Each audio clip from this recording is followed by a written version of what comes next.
everybody. This is Off Leash with Eric Prince. I'm Mark Serrano. We've got a lot to cover. First with Syria. Eric, here's what I'm dying to ask you. It happened so fast. I mean, I understand that the dynamics in the Middle East changed dramatically with the way that Israel had managed and hit Hezbollah in Lebanon. And I understand there's just basically the foundation crumbled underneath Assad. But give us your take on how such a dramatic chain of events happened so quickly. This was not a spontaneous gathering of insurgents groups that got together. This was absolutely organized and armed, funded by the Turkish intelligence service and Turkish special operations, who gathered many disparate groups, all that hated Assad. And they, as you can probably see, there was quite a few radical Sunnis, including these guys HTS, with this leader Julani, who was actually on the Al-Qaeda list. You see videos of them flying ISIS flags as they're rolling through parts of the city.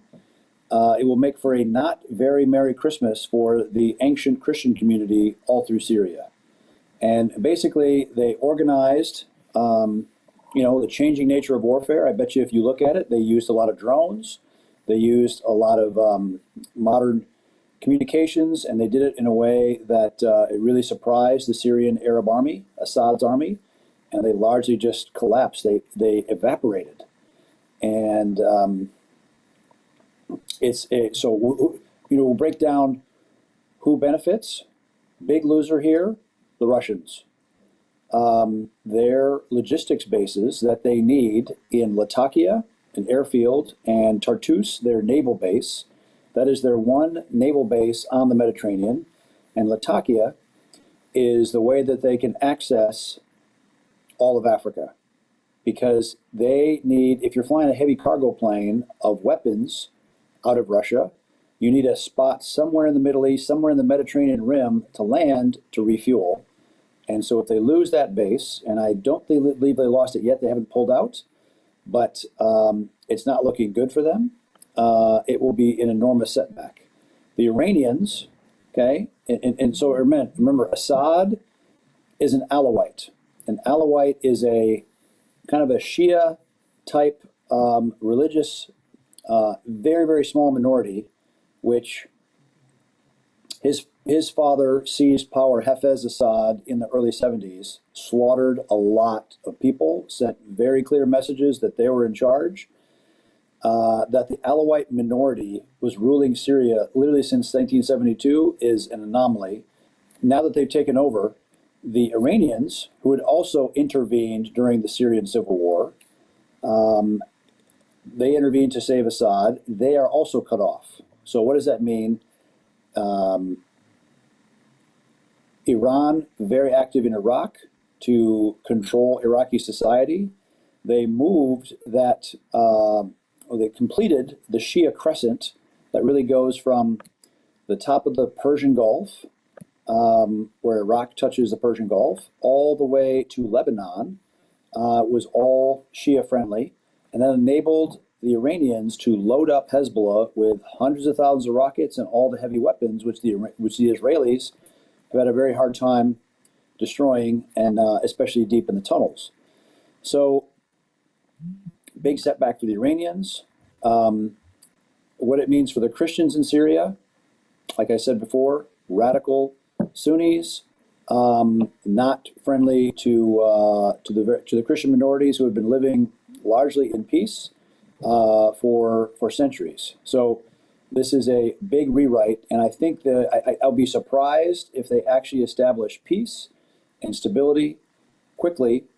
I think the U.S. is talking about undesignating the HTS now terror group to make it not terrorist, so they can actually deal with them and send, the Biden administration at least wants to do this, send all kinds of reconstruction funds to them to try to buy peace. But this was, I'm not sure who in the Biden administration would have authorized this, but I think the last chapter has not been written on Syria, and this is going to be a very, very ugly turn of events for stability in the region, because Assad was a hard man. Yes, there's all kinds of talk of torture and brutality, but effectively he was a jailer for some very, very radical elements. He was also a bit held hostage by the Iranians because he didn't really want that much help, but he needed it because of the amount of support during the civil war, really since the Arab Spring, that had flowed in. So this is a big change of events. Also, what the Israelis did is as soon as Assad left, the Israelis started bombing everything. They destroyed every bit of the of the remaining Syrian Arab army weapon systems, chemical weapons, rockets, artillery, tanks, aircraft, helicopters. They bombed everything so that these effectively jihadis that took over don't have the heavy equipment to use on their own people and certainly to use against Israel.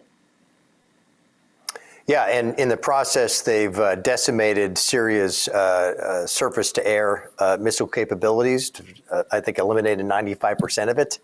And I also saw word that, number one, the Israelis are retaining some territory in the buffer zone with Syria. But also, number two, very, very importantly, that Israel is now contemplating bombing into Iran on nuclear sites. Is that your understanding? That's a possibility because the Iranians have certainly been saying, with all these setbacks, we're going to develop our nuclear weapon. And yes, to reiterate, I think the Israelis captured the highest peak in the mountains in that area that is inside Syria because they want to have the high ground. I think they're within 40 kilometers of Damascus. So they literally are looking down on the capital, which means they have a commanding view and can even fire artillery from there or rockets as necessary. So it's a big setback for Hezbollah because now their logistics line tying them back to Iran is now severed. So we'll see how well Sunni terrorists get along with Shia terrorists, but it will be unfortunately, it's going to be a lot more chaos and carnage and sadly, a lot more refugees being driven into Europe. And I'm sure the Biden administration will want to take a lot more refugees to the United States as well, which I hope they resist. Yeah. Well, it sounds like just so natural for the Biden administration to say, oh, we need to pump some aid into Syria in the midst of pure chaos. And let's go ahead and trust HTS, who's been designated a terrorist organization, because those are the guys who are in charge now. It just sounds like typical Biden administration approach. How do you think Donald Trump will approach this? Well, the U.S. has some troops in northeastern Syria still, ostensibly protecting the Kurds, and there's a big oil field in Deir ez-Zor, which in its day was producing about 400,000 barrels a day for Syria. The Kurds, this is a big setback for them because the Sunni radicals don't like the Kurds or the Yazidis or the Christians, and they will have a significant setback. So this is a big power play move by Turkey to expand their influence and their area that they can control or have semi-dominion over, and it's a real question of how much of an ally is Turkey at this point. Yeah, and Turkey's real ambition was to basically try to cripple the Kurds. I mean, that's their real direct interest in Syria. Yes, and the question is, are the Iraqi Kurds still going to be able to export their crude up through Turkey? What does that do to their commercial relationships? But it does not enhance their position or their survivability. So what the Trump administration do, there's been a lot of money that's been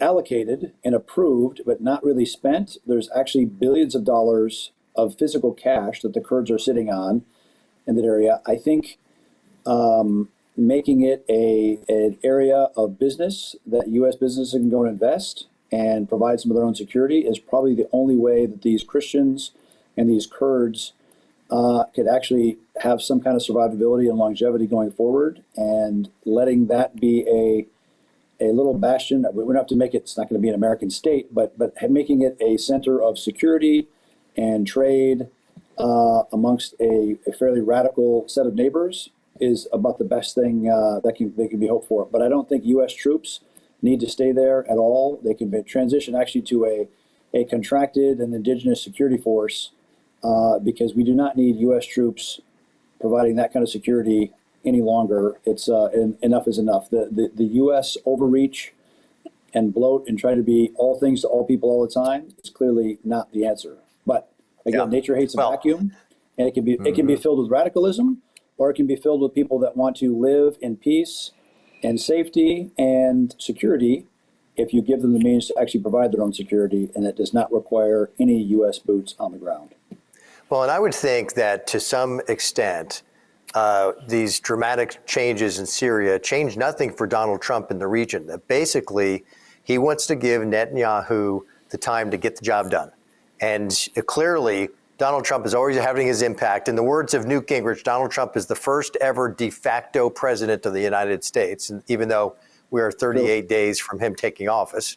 But he's going to give Netanyahu the time and the space to get the job completely done.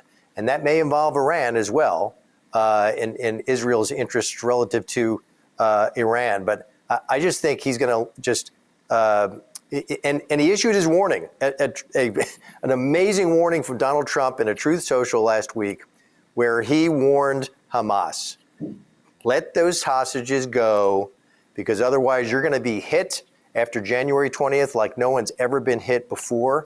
There's obviously a deal being put together right now for a ceasefire. Hamas has been reluctant to allow Israel to continue to maintain their presence in Gaza. Clearly, Israel is going to maintain its presence in Gaza, even if there's a ceasefire. But Donald Trump wants that deal done. And I think that's his higher priority than what's going to happen in Syria and our interest there, because that's got to evolve quite a bit. Well, and some of those hostages are American citizens. So, yes, the U.S. has an obligation to look after its citizens first, and I hope he does so. But long-term in Gaza, they have to find a way to give some kind of path towards prosperity and normality for the Palestinian people, because if you put them in a prison camp, they're just going to sit and plan for the next October 7, because you can't expect people to live like that and not have them come out swinging very violently with the next weapon innovation that, desperation causes people to do really radical things. And their right to get rid of Hamas, to give the Palestinians the means to govern in peace. I think they're going to probably try some private security solutions for at least some of the camps.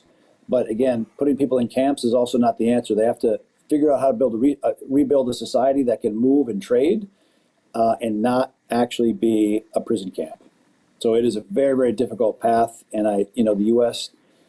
does not have to be the of, by, and for and the funder of everything Gaza and everything in the region enough. We have way too much debt, and we should actually even worry about our own hemisphere before we are worrying about the Levant.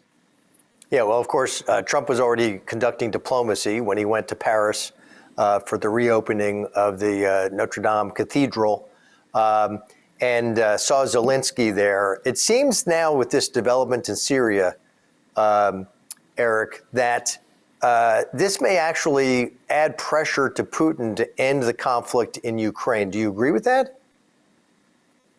Yeah, this does not advance Russian position by having the log line, the logistics line that could be severed, tying the ability for Russian aircraft and Russian ships to moor and refuel in Syria to get to Africa. So this isolates a lot of their capability that they need, and it puts them in a more dangerous spot. You mentioned Notre Dame, and Trump was there at the recommissioning of the cathedral, and I have to tip my hats to the French government, even to Macron, who laid down the law and said, nope, it's got to be 5 years from the fire. And I was in Paris a couple times during the rebuild, and they built an entire labor camp right there with big signs saying, if you are a stonemason, a carpenter, or a painter with classical skills, we want you, and this is your chance to work on something truly once in a lifetime. And hats off to the French people, they did it. And it is beautiful. spectacular job, and the French business community, which stepped up. I think the first family committed $100 million, and then the second family committed 200. And then it became a good competition. I think they needed 700 and some to finish the job, and they raised over 800 million euros. So fantastic. And it is great to see a beautiful Christian symbol reborn in original, beautiful, pristine colors. And I hope they protect it, because there's been a lot of very suspicious fires of ancient Christian churches and symbology all through Europe, and that must end. Yeah, and the original took hundreds and hundreds of years to build. So that is a modern marvel. And yes, what a indeed. perfect platform for Donald Trump to re-enter the world scene as America's diplomat. Look, dynamics, we're 38 days out from Donald Trump's inauguration. The dynamics are thick around the world and in the U.S. Donald Trump is our leader already. The Biden administration's last gasps are just really more pathetic than anything else on the border. They're selling parts from Donald Trump's border wall. They're auctioning them off. It's all kind of pathetic and surreal. Let's talk, though, specifically to exit from this segment in a few minutes, Eric, Venezuela and what you're hearing right now. And are we going to see Donald Trump holding players like Chevron accountable so that Maduro is pressured out of his dictatorship? I think so. And recent events would point to that even more so. I understand that there was a Venezuelan gang member that was arrested working at or near Mar-a-Lago who disclosed to interviewers that he had been sent by Diosdado Cabello, among dozens of other gang members, to get Donald Trump. And so hopefully that fully awakens Donald Trump to the dangers that a gangster-run Maduro society is. And he will up the pressure in every way necessary to make those people leave. Their supposed to be turnover is January 10, is when Edmundo Gonzalez is supposed to take over. But the Maduro cartel is not going to go without some serious pushing. And I believe Venezuelan patriots are working on any and all means necessary to make sure that democracy is actually restored in Venezuela, and that those responsible for the oppression of Venezuelan citizens and the looting of its resources are actually held to account. Well, look, I'm historically not a big Marco Rubio fan, but I think Marco Rubio, one of his great strengths is understanding the brutal realities of socialism and its effects, particularly throughout South America, Latin America. And so I think Marco Rubio actually could be a real deal maker as it relates to the future of Venezuela under Maduro's rule. And frankly, mentioning that, Eric, let me touch on this real quickly. The cabinet game, the transition game, and these nominations with Donald Trump, I think, took a major turn when Pete Hegseth was able to pivot. And Joni Ernst has not come out and said she's going to vote for him, but basically it was clear that they made peace. Joni Ernst has got some religion because she knows she's up for re-election in 2026 and will face a MAGA Republican primary if she doesn't fall in line. I think this pivot for Pete Hegseth is a very good sign for all of Donald Trump's nominees. What's your thought? I agree. It's key that the Trump team has to be in its positions to carry out the mandate that Donald Trump has, and we clearly have problems. Marco Rubio's ability to negotiate hard against communist, socialist, dictatorial regimes is much better when you have a credible military and a credible CIA who will use the means legally within their disposal to apply pressure. But when you have a woke military that is gone off the rails, then no one is, right? One of the reasons this podcast is called Off Leash. You have a military that sits there like a great attack dog waiting to be let off leash. And but they need to be the most scary, snarling, fearsome opponent that our enemies actually respect. And so, yes, I think it's looking good for the key nominees, and I hope they have a clean sweep. Yeah, and I have a lot of trust and faith that, as Pete Hegseth states, that we have to return the Pentagon to the warriors and put the warriors back in charge. I trust and hope that that means that the military-industrial complex will be put in check at the same time. Let me get the last thought from you on that. Sure. There's two things that the Pentagon has to focus on: lethality and merit. And yes, the military-industrial complex has to be reined in. You have to change how they can move money to affect politicians so much in Washington, and the cartelized, Big Five should all be broken up so that we have 100 major defense contractors again instead of 5. Enough is enough. Yeah. Well, they've got to come up, and it's just like Big Pharma's got to come up. It's with the emergence of RFK as our Secretary of Health and Human Services. But look, that's all the time we have today. Don't forget to go to our sponsor, Unplugged, unplugged.com/off-lease to get your unplugged phone today. We appreciate Unplugged support. And look, we've got a lot to talk about in the coming weeks as we enter this new era, a new American renaissance under leadership of Donald Trump. That's it for us today on Off Leash with Eric Prince. I'm Mark Serrano.